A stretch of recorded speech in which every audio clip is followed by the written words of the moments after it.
안녕하세요. 매일 새로운 사연을 전하는 읽어주는 사연 라디오입니다. 구독과 좋아요, 많은 공유 부탁드립니다. 오늘의 사연 시작하겠습니다.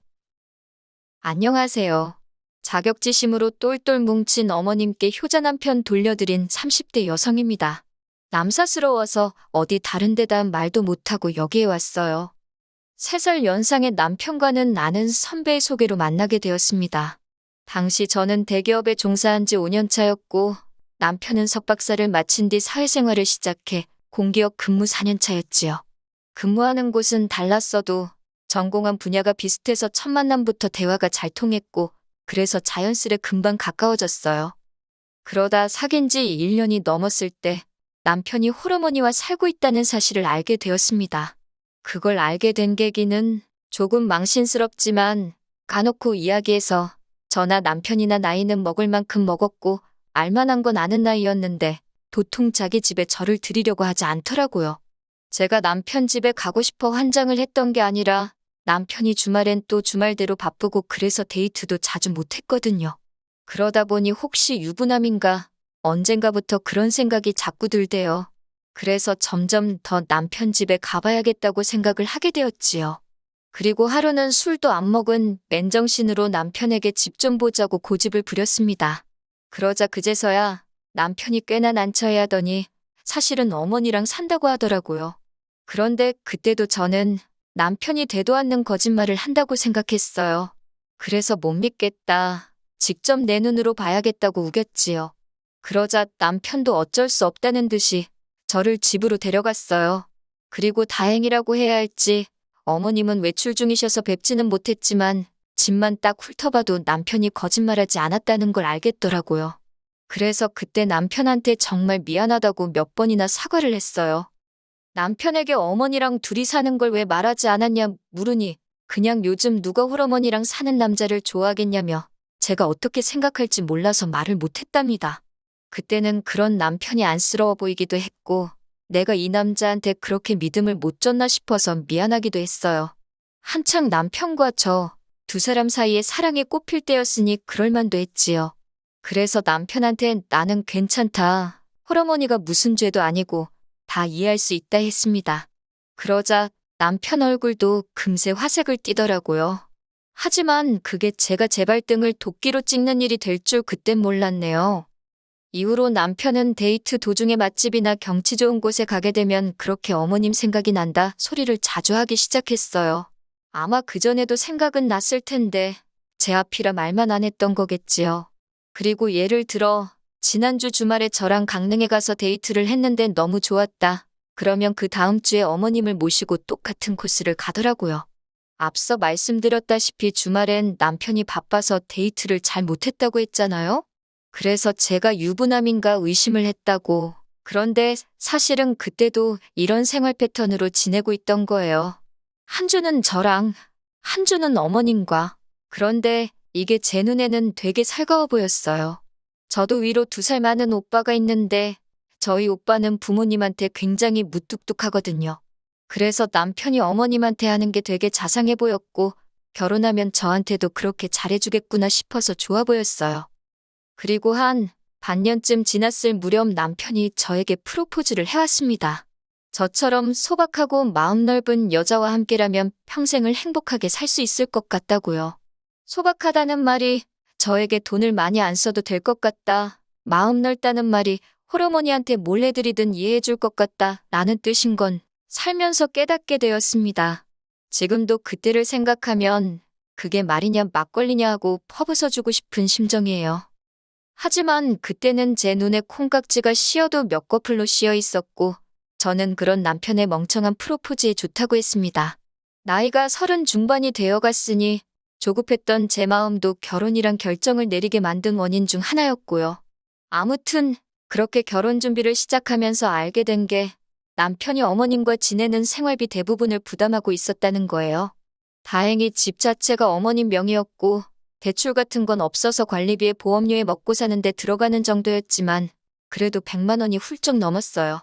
남편이 먼저 말하기를 대학원까지 어쨌든 어머님 덕분에 마칠 수 있었으니 이건 자기가 해야 할 도리랍니다.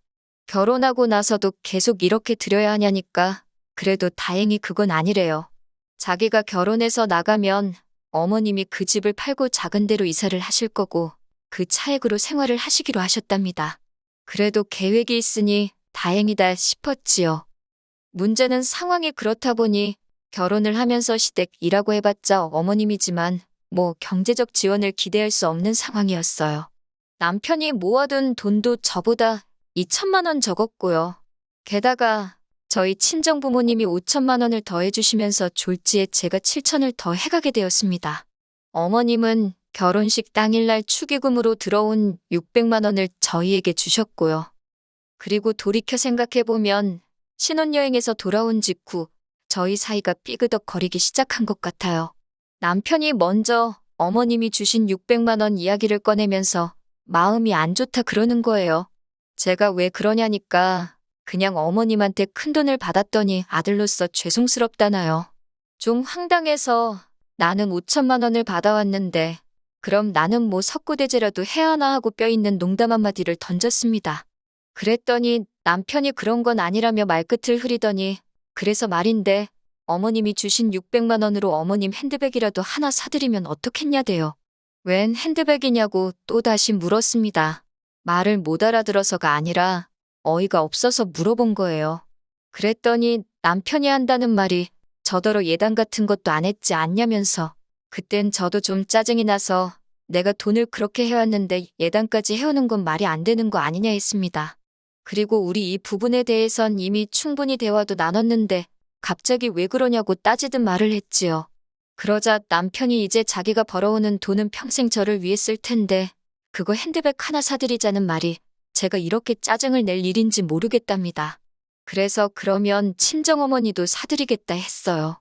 그랬더니 한다는 소리가 장모님은 볼 때마다 핸드백 다른 거 들고 계시던데 꼭 해드려야 되냐는 거예요. 그 말이 어찌나 황당하던지 제가 그러면 어머님은 뭐 비닐봉지 들고 다니시냐고 받아쳐버렸습니다. 그랬더니 남편이 저더러 왜 이렇게 예민하냐고 원래 안 이러잖아 이러는데 진짜 화딱지가 나더라니까요. 그리고 결국 일단 두 분 다 핸드백은 안 사드렸습니다. 모아둔 돈도 없어서 친정도움 받고 대출도 받은 상황에 무슨 기분 내기냐고 참으라 했어요. 하지만 이후로 제가 감당해야 할 사람은 어머님을 끔찍하게 생각하는 남편뿐이 아니었습니다. 어머님 자체도 제 고민거리가 되었지요. 결혼 준비를 하는 내내 어머님은 저에게 크게 요구하시는 것도 바라시는 것도 없다 하셨습니다. 그저 둘이서 좋으면 그만이다. 나는 신경 쓰지 마라 소리를 입버릇처럼 하셨지요. 그래서 저는 제가 어머님 복이 있나 보다 했어요. 그런데 막상 식을 올리고 나니까 하나둘씩 이것저것 바라는 게 많아지시대요. 시작은 어머님이 이사를 하시면서였습니다. 남편과 어머님이 살던 집은 20평대 후반에 크지도 작지도 않은 아파트였어요. 그리고 남편 말대로 남편이 저와 결혼하면서 나오고 어머님이 집을 파셨습니다. 그리고는 15평대 아파트로 이사를 하시게 되었는데 그 집을 계약하신 이후로 계속해서 저희만 보면 모두 사야 되고 모두 필요하고 여러 가지 이야기를 하시더라고요. 한마디로 사달라는 소리였는데 참 난처하대요. 한편 그 무렵 저희 친정오빠도 애가 태어나면서 집을 이사하게 되었는데 저더러 김치냉장고랑 TV랑 혹시 필요하냐고 묻대요. 필요하다고 하면 저희 준다고요. 그때 불현듯 어머님 생각이 났고 그래서 달라고 했습니다. 특히나 어머님이 쓰시던 김치냉장고는 15년 가까이 된 제품이었던데 반해 친정오빠가 준다는 건 산지 3년 남짓밖에 안 된 새거나 마찬가지였으니까요. 저는 어머님이 들으시면 좋아하실 줄 알았어요. 그래서 바로 어머님께 전화를 드려서 말씀드릴까 하다가 어차피 주말에 짐 싸는 것도 도와드릴 겸 댁에 가기로 했던 상황이라 그때 말씀드리려고 기다렸지요. 그리고 며칠 뒤 어머님 댁에 도착했습니다. 저희를 보자마자 또 이거 봐라 뭐가 있어야 한다. 저게 필요하다. 그래서 제가 친정오빠 이야기를 꺼냈습니다. 김치냉장고랑 TV는 제가 가져다 드리겠다고요. 그런데 어머님이 저를 어이없다는 듯 쳐다보시더니 하시는 말씀이 지금 당신더러 저희 친정 식구가 쓰던 걸 얻어쓰란 소리냐입니다. 같은 말을 해도 어쩜 그렇게 날카롭게 하시는지 민망하더라고요. 거의 새거나 마찬가지라고 말씀드렸지만 어머님은 무조건 싫으시답니다. 새로 이사 가는데 재수없게 남이 쓰던 걸 쓰라 그러냐면서 제 눈엔 당신이 뭐 거지로 보이냐고 그래요. 혼자 사는 시애미한테는 아무거나 갖다 줘도 얼싸좋다 할 줄 알았냐면서 어머님이 어찌나 노여워하시던지 저도 모르게 눈물이 나더군요. 그러자 남편이 어머님더러 한다는 말이 제가 생각이 짧아서 그런 거니 어머니가 이해 좀 해주세요 그러는 거예요. 생각이 짧다니 짧긴 뭐가 짧다는 건지 황당해서 남편을 쳐다봤습니다. 그랬더니 남편이 얼른 어머님한테 죄송하다 그러라며 강제로 제 머리를 막 숙이려 드는 게 아니겠어요? 그런 남편의 태도에 저도 불쾌해서 이러지 말라 했습니다. 내가 뭘 잘못했냐고. 어머님도 싫으면 그냥 싫다 하시면 되지. 말씀 그렇게 날카롭게 하시는 거 아니라고. 그리고는 죄송하다 짧게 인사하고 먼저 어머님 댁에서 나왔습니다. 남편더러 나는 먼저 집에 가야겠다고 당신은 알아서 하라고 했지요. 솔직히 구차한 말이지만 저는 남편이 저를 따라와 주길 바랬습니다. 하지만 홀씨어머니의 힘이란 제가 생각했던 것 이상이더군요.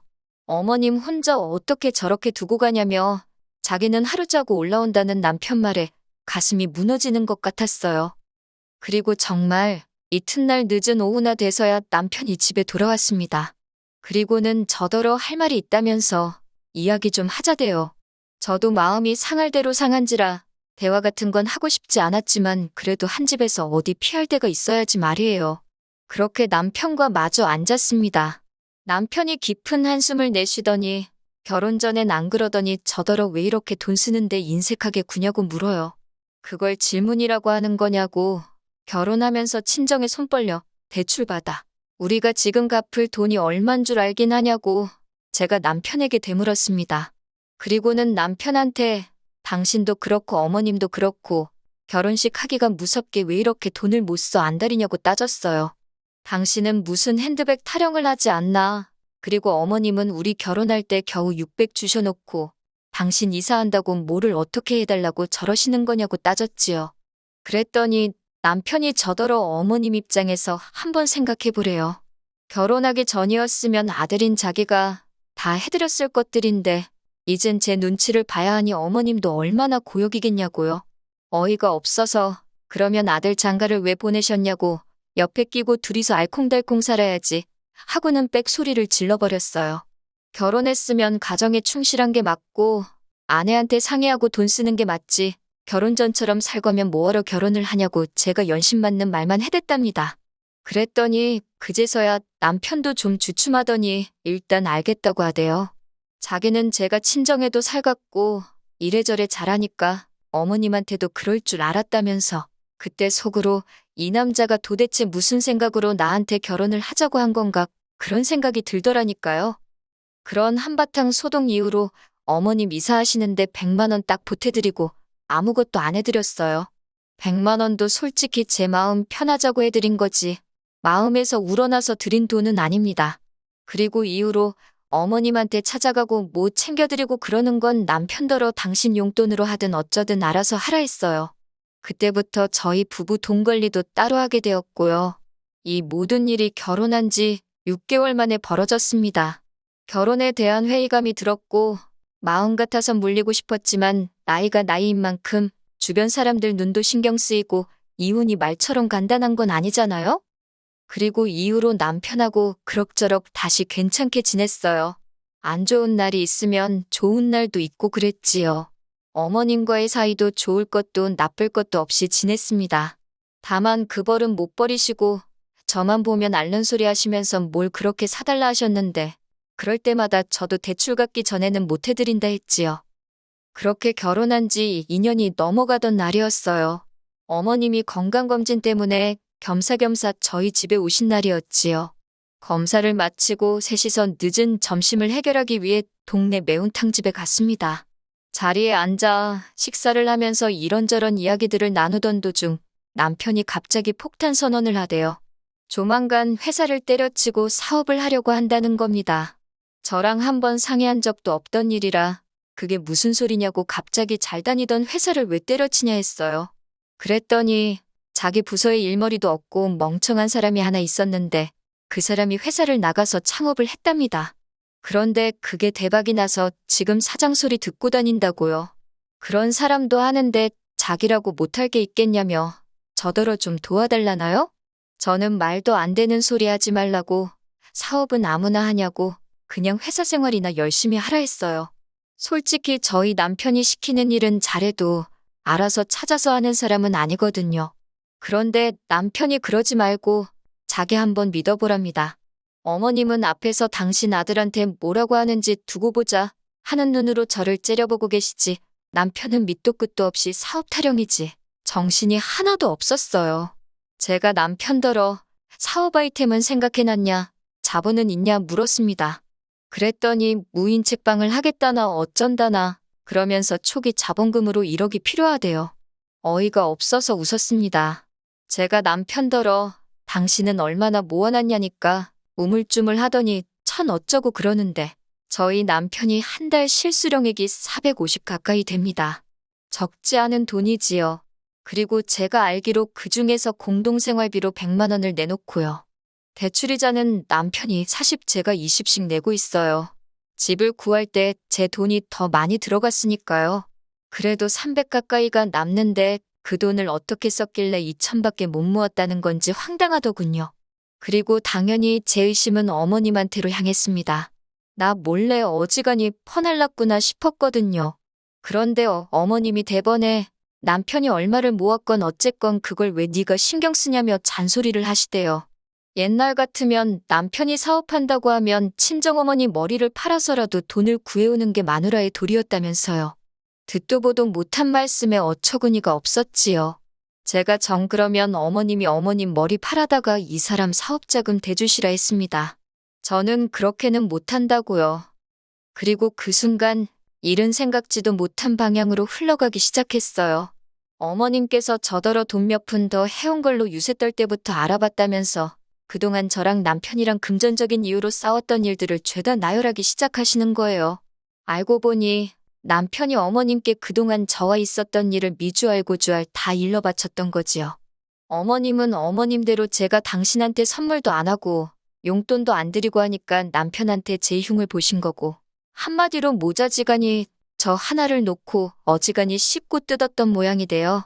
기분이 나쁜 것도 나쁜 거지만 소름이 다 끼치더라니까요. 정말 입이 떡 벌어져서 말이 안 나왔네요. 남편은 그제서야 저한테 따로 이야기 좀 하자며 저를 불러내더니 되도 않는 변명을 늘어놓기 시작했습니다. 어머님하고 아들인 자기가 할 이야기가 뭐가 있겠냐. 그렇다 보니 제 이야기를 하면서 말상대를 해드렸는데 자기가 말하다가 실수로 이야기한 것도 있고 그렇대요. 어머님이 저렇게 마음에 담아두실 줄 몰랐다면서 자기가 미안하다는데 그딴 소리가 제 귀에 들어올 리가 없었지요. 대꾸하기도 싫어서 남편한테 됐다고 했어요. 그런데 그때 어머님이 쫓아나오시더니 지금도 이것 보라고, 당신 아들이 뭐가 그렇게 부족해서 저한테 애걸복걸을 해야 하냐며 남편더러 저한테 사과하지 말라고 악을 쓰시는 거예요. 아무리 어머님이 저보다 윗사람이라지만 어이가 없어서 기가 막히더군요. 제가 남편더러 남 먼저 가겠다 했어요. 어머님 저러시는 거 못 받아들인다고요. 그랬더니 남편이 이번에도 저더러 먼저 가랍니다. 결혼 초와 마찬가지로 이번에도 남편은 어머님을 저렇게 혼자 두고 못 간다며 저더러 먼저 가라고 했어요. 그때 확실히 깨달았지요. 이 남자는 안 변하겠구나. 그래서 뒤도 안 돌아보고 먼저 올라왔습니다. 이번에도 늦은 오후가 돼서야 올라온 남편은 저더러 사업 이야기는 생각해봤냐고 그래요.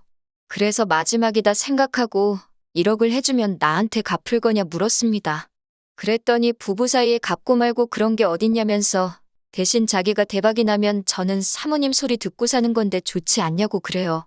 그러면서 혼잣말처럼 그러면 평수 넓은 아파트로 이사도 하고 어머니도 모시고 오면 되겠다나요? 꼴 같지도 않아서 제가 됐다 그랬습니다. 1억 해줄 생각도 없고 어머님을 모시고 오긴 어딜 모시고 오냐고. 그 말에 남편도 발끈해서는 자기가 벌어다주는 돈으로 먹고 살면 어머님 정도는 모시는 게 당연한 거 아니냐는데, 아니 사업을 시작한 것도 아닌데 벌써부터 김칫국을 처먹고 있더라니까요. 그리고 이후로 고민 끝에 저는 남편과 이혼을 하기로 결심했어요. 남편을 납득시키는 건 정말 그 무엇보다도 어려운 일이었습니다. 남편은 자기가 이제 결혼도 하고 안정된 삶을 꾸릴 수 있게 된 만큼 그간 어머님께 받은 은혜에 보답하고 싶었던 것뿐이라며 저도 부모가 있으면서 어쩜 그러냐고 원망을 쏟아냈지요. 하지만 전 남편에게 1순위고 싶었거든요. 그래서 남편더러 더 마음 넓고 이해심 깊은 여자를 만나라 했습니다. 그리고 다행이라고 해야 할지 어머님께서 연락도 없이 집으로 찾아와 저더러 매정하고 못돼 처먹은 X라고 어찌나 욕을 하시던지 그나마 남편한테 남은 정도 다 털게 해주시대요. 금전적인 부분은 비교적 원만하게 남편과 합의를 받고 결국 이혼했습니다. 여기까지 오는데 3년이란 시간이 걸렸어요. 어머님은 지금쯤 다시 당신 품으로 돌아온 아들 때문에 행복하실까요? 남편도 더는 저를 신경 쓰지 않고 원하는 만큼 효도를 할 수 있으니 기쁠 거예요. 그렇지요? 저도 제 행복을 찾아서 다시 한번 떠나보렵니다. 긴 이야기 들어주셔서 감사합니다. 오늘의 사연은 여기까지입니다. 구독과 좋아요, 알람 설정해주시면 앞으로 더 좋은 사연으로 찾아오겠습니다. 감사합니다.